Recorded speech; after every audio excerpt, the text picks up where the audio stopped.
On that note, to get started, it's my pleasure to kick off the program with a panel of video buyers and sellers talking about some of the key business issues, that are impacting cross-media measurement. And a primary one that people talk about is, how soon are we going to get to these, guaranteeing on outcomes, measuring outcomes. So they're going to talk about around a bunch of these issues. Let's welcome Howard Shimmel, our moderator, president of Janus Strategy and Insights, who will bring up his esteemed panelists. Thanks.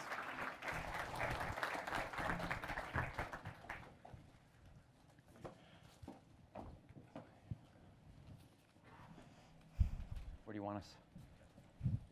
Choose your place. Okay. Nice. Pick your poison. How are you? How are you?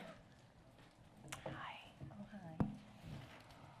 Okay, so we're going to talk about the business implications of what's going on from a research, measurement, data, technology perspective.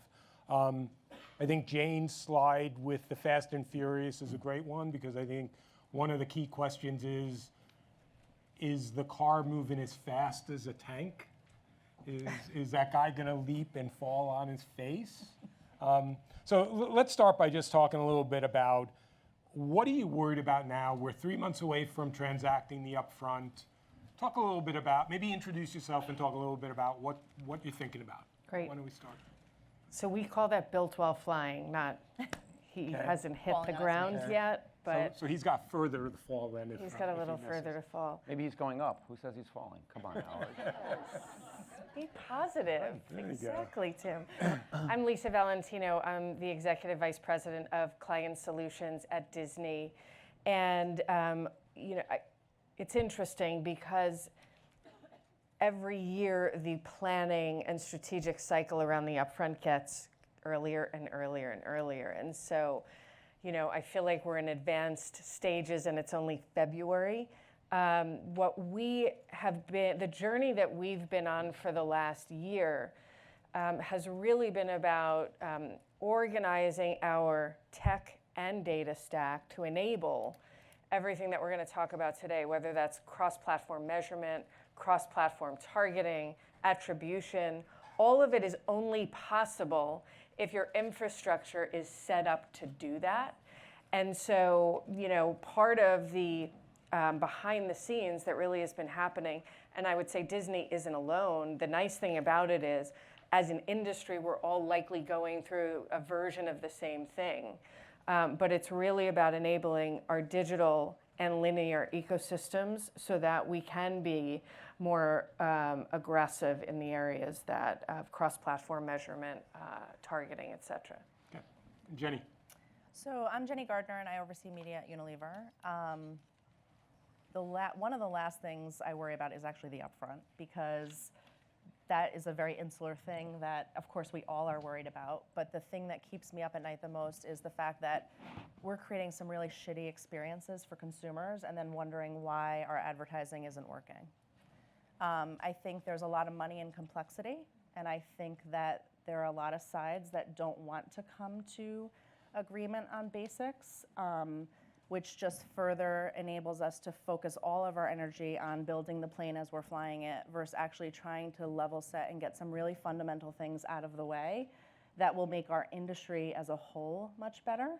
And I would say that's probably the biggest thing that keeps me up at night. Okay, great. Tim. Hi, everybody. Tim Spengler. I head up M1, which is Dentsu Aegis Network's people-based marketing platform that's allowing us to get more granular on audiences, targeting, and activation of those audiences. And if the question about what we're thinking about now, getting ready for the upfront, I would say, by and large, how much change can we bring to our clients from last year is the first thing. How much are we going to be able to get done in this upfront period? Because the money does go down then. I agree with Jenny, but still, the fact of the matter is, a lot of times this is the change point. How much change can we bring? How much data are we going to bring into the process? What KPIs are we going to be judged against? And do we have the ability to do that in the context of the very difficult savings on sheer proxy metrics, savings guarantees that procurement has demanded of us as agencies in order to win the assignments to begin with. So can we do all that in that environment? That would be my answer to that question. So, and each of you, is this any different than a year or two ago? Is there more, are you feeling more of a demand to fix this and eventually get, catch that plane or that car or whatever? Or is it I mean, sort of I the think same? as every year passes, it gets worse and the pressure is more because there's new, whether it's technology or ad opportunities that are out there, whatever, and we're nowhere close to fixing the basics, yet we find all the reasons why we can't fix them. And then at the same time, you're adding all these new things in, which there should always be new things. We always want competition, we always want innovation in the marketplace as well. But it's worse than actually changing the goalpost, because I feel like there is no goalpost. I feel like nobody knows what we're working on together as an industry or not, and we just create this complexity and complexity and complexity, and it doesn't matter how we're structured. It doesn't matter if the agency teams can really structure themselves to buy cross-platform. It doesn't matter if the publishers can actually structure themselves to sell cross-platform.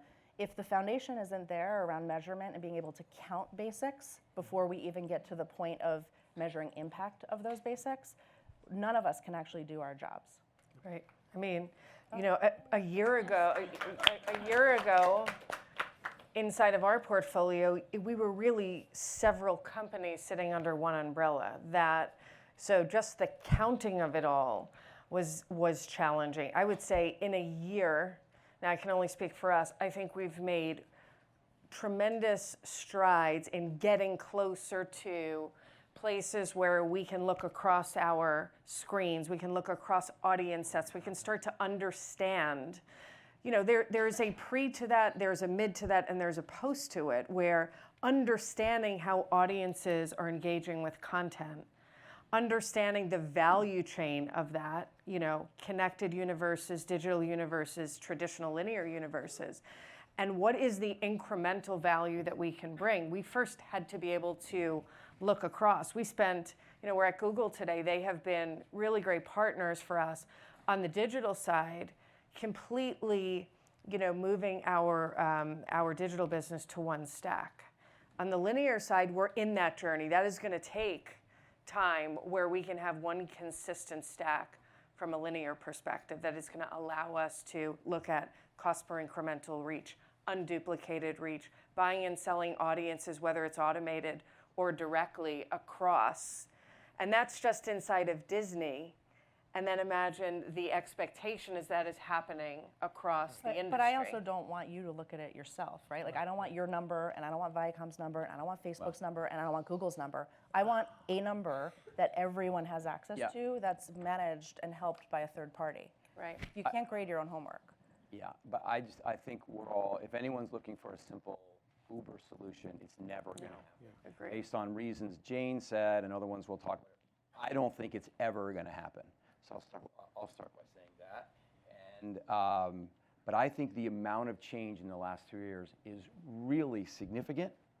I mean, 3 years ago at the upfront, the heads of sales would check the box by having this kind of discussion, and it was about something that they didn't have yet, but wanted to build and wanted to seem forward-thinking to all of the clients, so that they go, well, we're going to continue to invest with them because they're relevant and they get it.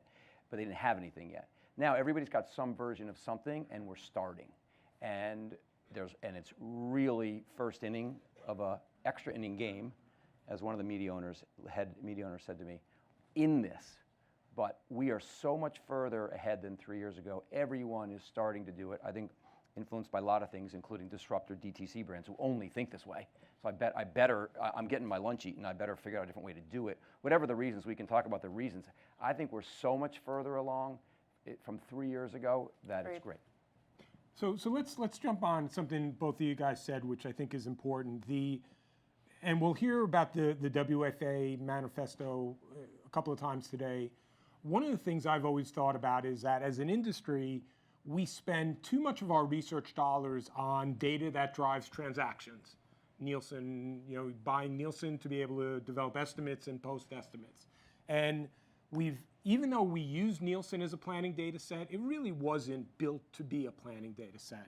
And I wonder, to what extent do you think the world of planning, buying, activating, optimizing and then measure, how close are we to actually creating an infrastructure that allows you to do that to the extent that you really want to do that and need to do that? I mean, I think we're far from it. I think that, first of all, there's a lot of start-stops that happen, and you're building the tool to measure the outputs and understand cross-platform, even in video, like cross-reach and unduplicated reach.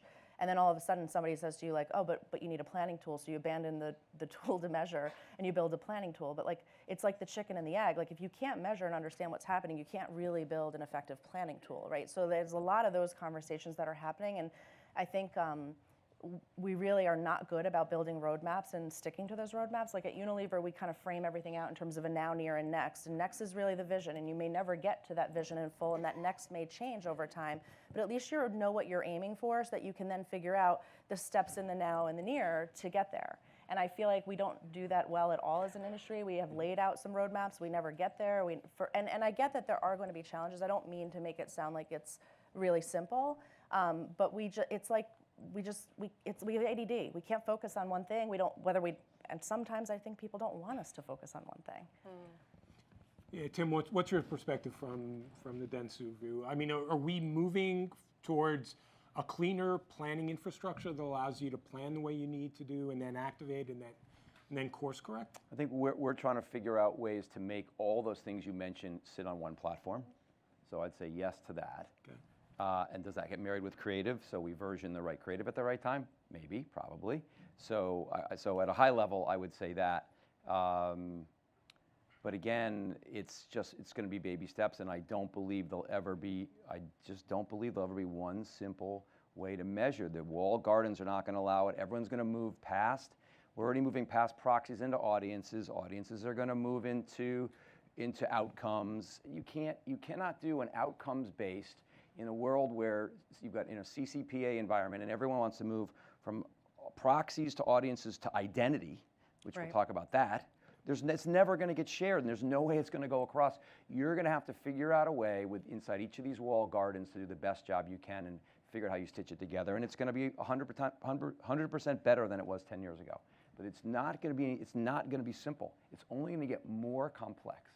I think, though, the measuring of outcomes piece is still really, unless you truly are a DTC seller, which at Unilever we're not, there's a lot of, majority of companies are not DTC sellers. And even the ones that are DTC sellers have realized that the tactics they've used to date are no longer working and they have to go to brand building. Right. So, well, they're doing both, that's right. Right. As we get to brand building, though, I'm not even confident we can measure outcomes. Like, I'm not even joking. I'm at Unilever 10 years and I've not seen maybe one bad sales lift study. My business is certainly not. And then what happens is each platform and each media provider is saying, well, hang on a minute, my sales lift study says I grew 20% or 10%. And then the same person over there is saying the same thing. And it's one campaign that was the same, and that business is not growing, right? So that's where I feel like the complexity goes even more, because then everyone wants to change the conversation from counting and transacting and all that to, oh, but let's just measure outcomes. If I'm delivering outcomes for you, then it works. That is going to single last click attribution, which is not helping any of us. That's not the only outcome. It's what drove the digital business down to the bottom, and many of us were in it and said, let's never do that again. The other piece on attribution, which is challenging, from a media company perspective, we are at a crossroads because we certainly want to build an attribution platform.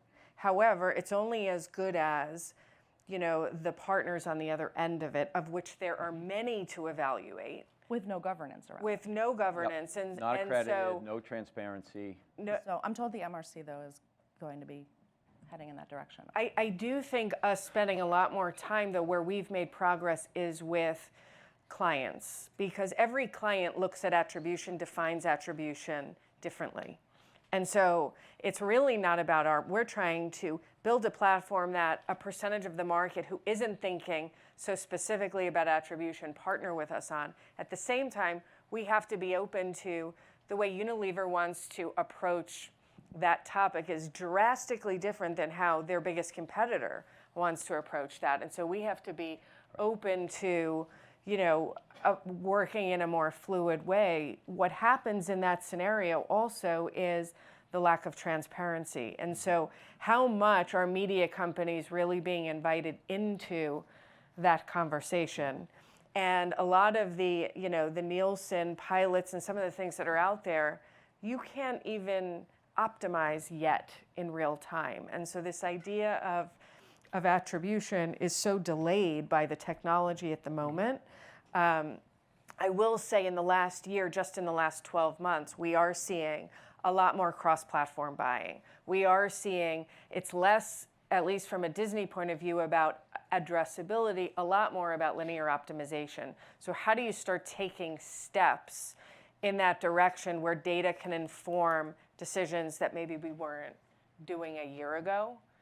I think there's a lot misleading in that space, though. I mean, like, I read headlines, and the headlines are like, so-and-so publisher or network is going to guarantee on data and outcomes and blah, blah, blah. And then really when you dig behind it, it's like, you need multiple years worth of baseline first, et cetera. And like, I just don't think we're also being honest with each other. So it's great that we're taking those steps. But again, who knows if any of us are even doing it right? So like, I might have one way of doing it. Other people, whether it's direct competitors or not, may have different ways, but because there's no governance, but everyone feels like they need to be the first, like I feel like we're actually moving further apart than actually trying to really create some solutions for some of these really big industry-wide But Jenny, challenges. do you like 10 years ago's approach better than this chaos? Which do you like better for your business?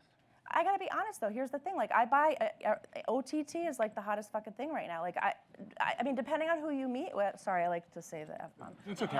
That's okay. But like depending on who you meet from, you hear like nobody can define what OTT is the same way. Nobody can define what CTV is. Nobody can define what addressable TV is the same way. So like, if I think about it, like I'm a client, right? And I at least can meet with the same people multiple times. Now I have many, many people on my agency team, and my agency team is stellar. They are phenomenal. They are top notch. But even they are getting confused by all of this. And on top of it, then I go do a buy and forget about even wanting to optimize in real time. I don't even fucking know where my ads ran. Yeah, but Because all you're telling me is Comedy Channel or whatever. Like, yeah, but what do you like better, 10 years ago or this chaos? Which do you prefer for the business?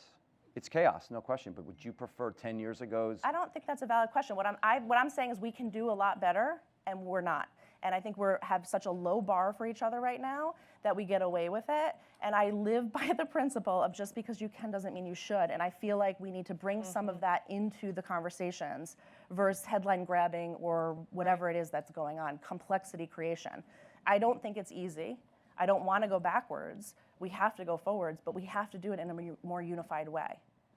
So let's dig into outcomes for a second.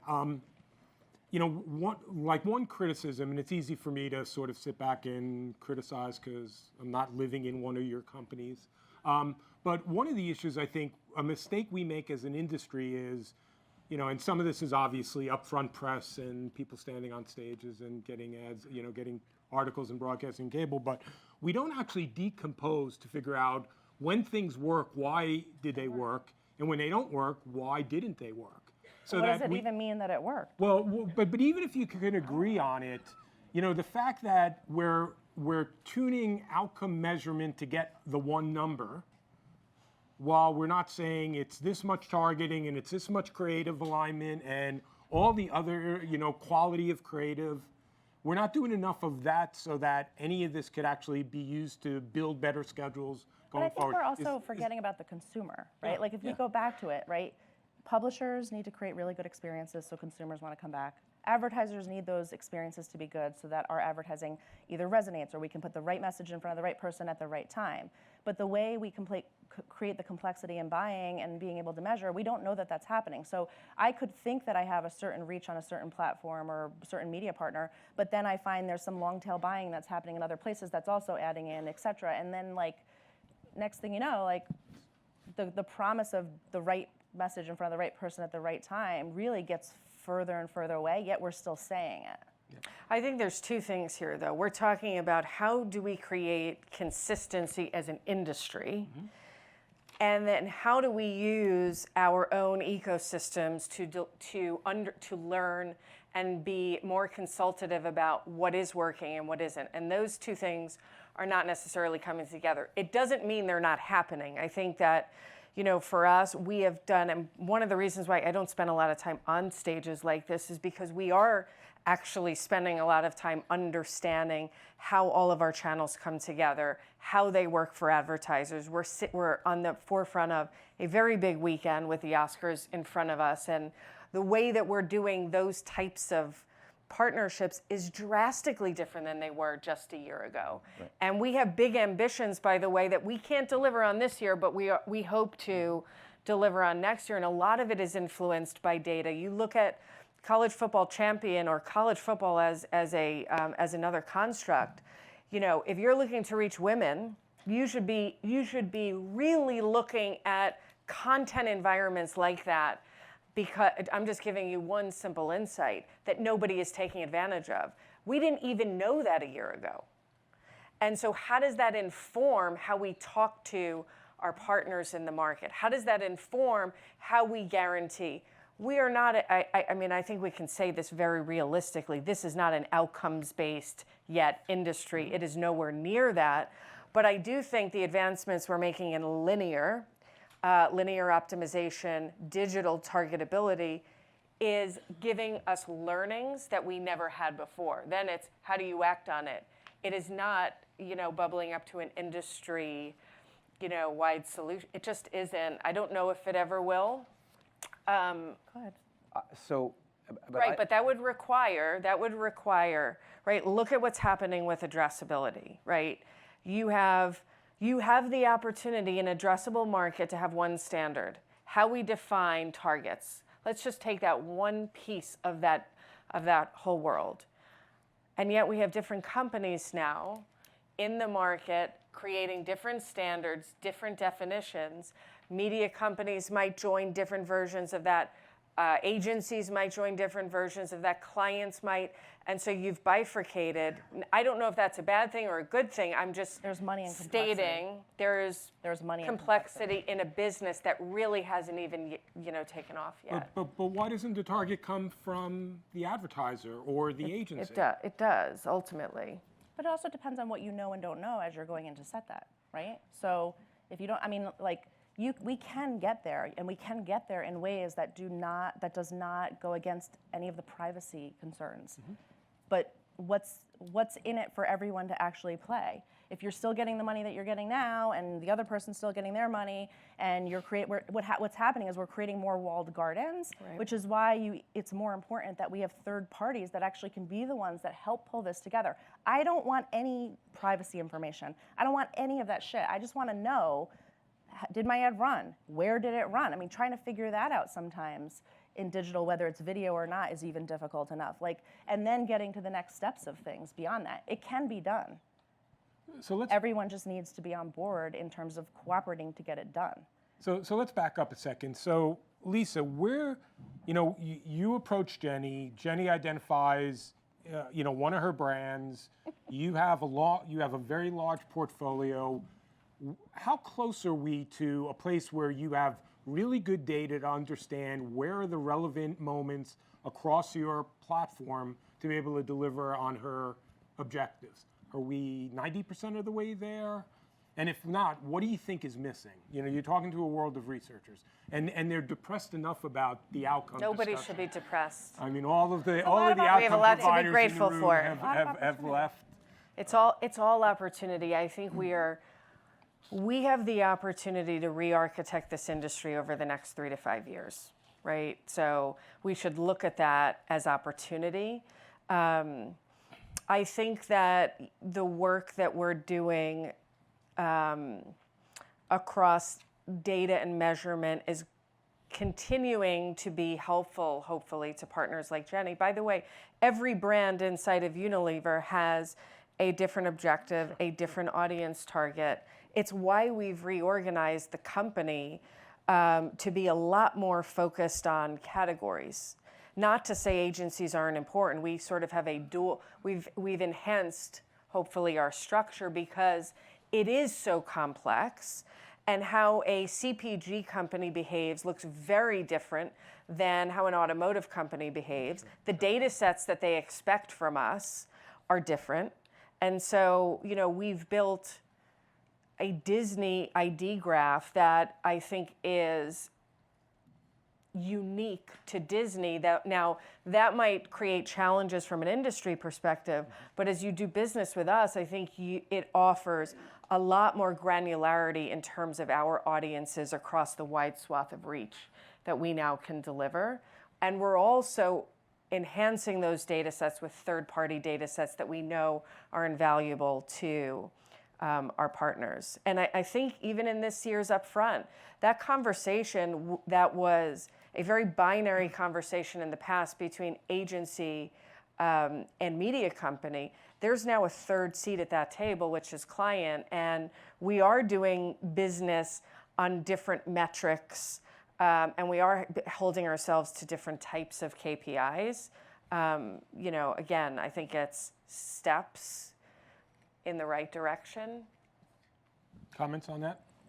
I agree. It's definitely steps in the right direction. I think the industry had its head in the sand 3 or 4 years ago about things even like true reach and frequency. And I don't know I can't speak for Unilever, but for a lot of the clients in the marketplace, they thought, if they bought 360 GRPs, they got their 60 reach 6 times. They had no clue what they really were getting. And so to move from, and that was just 3 years ago, so to move from that, where most people had their head in the sand with regards to reach and frequency, to trying to grapple with it is progress.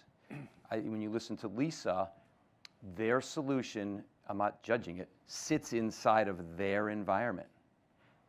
They are not going to marry the Disney ID graph with the NBC Universal one platform, ever. And so I think we have to just get used to a world where it's just going to be complex and it's going to be different. Everything's going to be different. It's just not going to be simple. But doesn't that speak to, and it gets back, I think, Jenny, to this question about planning, right? You might make your data available into a unified planning system as long as still you had the ability to optimize and drive yield against your objectives, right? Right. And have we been clear enough with the walled gardens that you sort of have your cake and eat it too? What's your perspective? I mean, any walled garden that's in this room.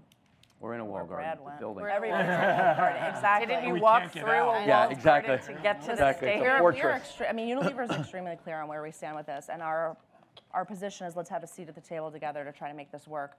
The WFA cross-platform measurement approach was actually started by Unilever, and we've actually handed it over because we don't want it to be a Unilever-only thing. We want it to be industry-wide, and we want it to be global. Look, I hope there's promise in that work. We saw some initial promise of getting people in a room that normally wouldn't get together and cooperate, so I think we're all hopeful. But we're very clear on where we stand. I think, Howard, though, back to your point, I do think that there are environments that we are evaluating from an addressable perspective where it's not about pooling, our combined data sets. I think one of the questions was to compete with a Facebook or Google. It's not about that. It is about enabling, right, the buying and selling of our content. It's not just about our audiences as well. We also need to figure out and are investing in lots of technology to look at what is the value of content in addition to audience.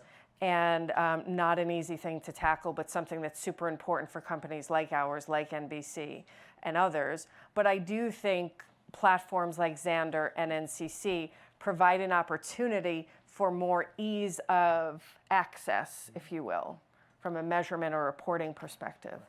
Great. There are a couple of mics here, so if there are any questions from the floor, just come to the mic, tell us who you are, and ask your question.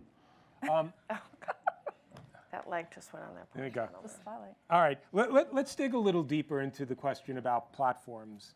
From an agency and advertiser perspective, are platforms like Xandr, platforms like OpenAP, does that help or do they hurt what we're trying to do in terms of seamless cross-platform planning and buying? I mean, I think yes and no. Honestly, I don't think there's an easy answer to that. I think it depends on who you are, how you're going about your buying, and what gap they fill. I think it also, though, can get complex. I keep using that word. I feel like that's the theme, though. I feel like it can get really complex because there's a lot of cross-selling that's happening. So, even in the OTT space, you have people who are cross-selling inventory, and there's no unique. So, not only trying to get a handle on, supply and demand, but then also trying to get a handle on reach and frequency gets even more challenging. So, while I think that they offer viable solutions for certain people, I think they also offer, and not just them, a lot of complexity for people that people aren't thinking about yet. I would say the vision of addressability was sort of 10 years ago's new business pitch discussion. Whoever could say it better seemed more ahead than the next guy. It was so far out. We're now doing it with many clients inside of Dentsu. We love the fact that that is precision at scale in a sight, sound, and motion medium. We love the fact that we actually can get data back at the exposure level, which if you're in a category that has sales sitting inside your environment, you can actually close the loop or figure out a third-party way to measure and get some sense. So I think that the addressability, this addressable space, Xander ampersand, is super exciting for us. And there's more to come. So last comment, we're here next year, assuming Google lets us out. Degree of optimism, pessimism that things will be materially in a better place. Start with Jen. I mean, look, I always want to be glass half full. So I would hope that we're there, but I think there are a lot of things that could derail us. I think, I think we will get there over time. I think people are starting to realize we have to get there, but I think it really comes with ensuring that everyone's plugged into all sides. So trying to create a measurement framework in a vacuum doesn't help. Like you don't only need just the the advertiser or the agency's input. You also need to get the publisher's input as well. So I think to get to a better place next year requires a lot of collaboration. And you guys got to be very, very loud. Tim, what do you think? So there'll never be one thing. We're in the first inning of a multi-inning game. Next year we'll be in the second inning of that game, and so we'll be 12.2% better along than we are this year. How do you measure But the it? game may be 15 innings. I know, that's why you don't know if that percentage is right or wrong, because we don't know how many innings the game's going to ultimately be. But so I think we'll have that much more clarity. There'll be so much more money put into these ways than there were 2 years ago. There is definite momentum. More and more of the spend is going to be looked at from a data lens. And as a result of that, we will learn more, and we will double down on the places that we believe are driving results: proxy, middle funnel, upper funnel, lower funnel. So we will be at a better place 12 months from now than we are today, which is still in the world of chaos. It will never be perfect, but it'll be better. Lisa, last. Yeah, I have never not been in chaos for the last 20 years. So I expect the chaos to continue. It may feel differently because we're more used to it, sadly. But yeah, I agree with both Tim and Jenny. When you look at where we're making investment, a lot of this requires new skills, new technology, new infrastructure. Many media companies are sitting on infrastructure from decades and decades prior. And agencies. And so we will continue to advance in all of those areas. And, just by where we sit in terms, all of the conversations we're having today don't show themselves until a year from now. And so I think it will be in a constant state of iteration, learn, iterate. I do think partners are going to have to, this is going to force fewer partners, because you can't do the complexity of work that needs to get done, with the volume of partners that are out there. It's just impossible, and it doesn't move the needle. Okay, great. Well, join me in thanking these guys for a great panel.